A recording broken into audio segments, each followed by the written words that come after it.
লাজু, তুমি আসলেই আমার প্রেমে পড়ে গেছো, এমনটাই বলছে অনুভব লাজুকে। পুরোটা জানতে ভিডিওটিতে লাইক দিয়ে চ্যানেলটা সাবস্ক্রাইব করে দেখতে থাকুন।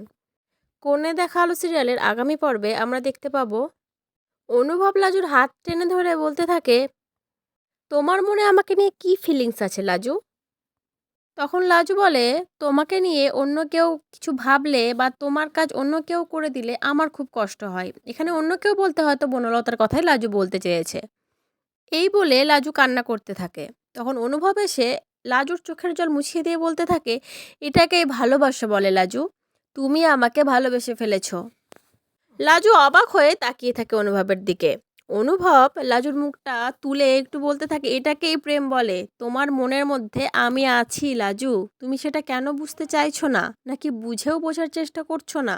তুমি আমাকেই ভালোবেসে ফেলেছো লাজু, আর এটাই সত্যি। তো বন্ধুরা, লাজুর মনের কথা তো আস্তে আস্তে এবার অনুভব বুঝেই গেল। এবার কি অনুভব তার মনের কথা লাজুকে বলবে?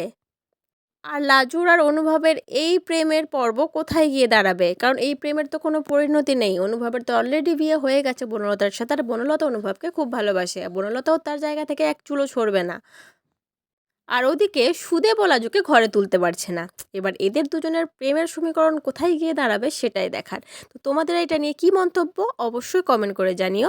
পরবর্তী আপডেট নিয়ে তাড়াতাড়ি আসছি, সঙ্গে থেকো, সাথে থেকো, চ্যানেলটা সাবস্ক্রাইব করে দিও। আর পর্বটা কেমন লাগলো সেটা কিন্তু কমেন্ট করে অবশ্যই জানিও। ধন্যবাদ।